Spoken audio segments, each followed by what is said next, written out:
Hi, I'm Mark. And I'm Victoria. Today we thought we'd talk to you about pain in the forefoot. So, Victoria, what are some of the conditions that can actually give you pain in the front of your feet? Some of the things that could cause forefoot pain would be intrinsic muscle tightness in the foot, muscle trigger points in the foot, neuromas, neuritis, or even stress fractures.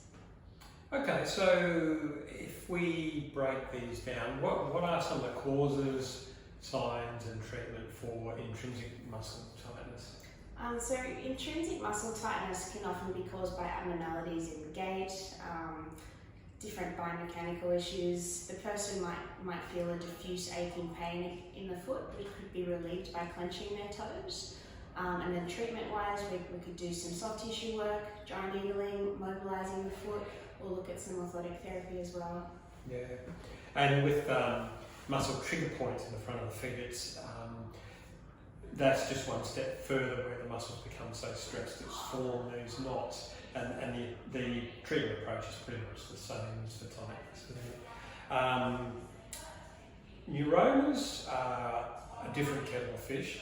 So with neuromas, what happens is typically you get a whole range of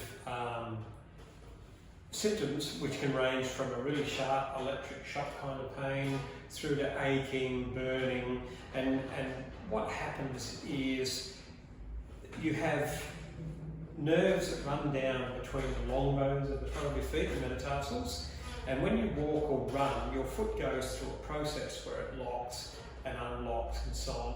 And with some of these people, the joints aren't locked at the time that they need to be, so it allows these bones to move around and they can compress the nerves and produce pain from that. So what do we do with people like that? So with neuromas, we firstly need to look at the underlying cause and how they're moving biomechanically, but then we can also use things like met domes and met bars, which are little things that we can put in the insoles of the shoe to help separate the bones and take some of that pressure off the nerve. Okay, and then finally stress fractures. What's a typical cause of stress fractures, and then how do we deal with them?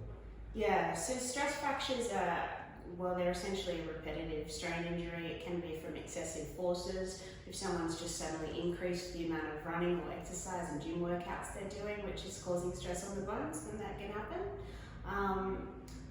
More often than not, we'll need to put these people in a boot to start with, and then graduate them onto orthotics once that initial healing has taken place. Yep. And we also have a look at the load and what they're actually doing exercise-wise that may be behind it. One of the things with all of these conditions is you can have very similar symptoms. So it's really important that you get the right diagnosis so that you can actually approach it the right way. So I hope you found this interesting. This is Victoria and Mark signing off for Capital Podiatry.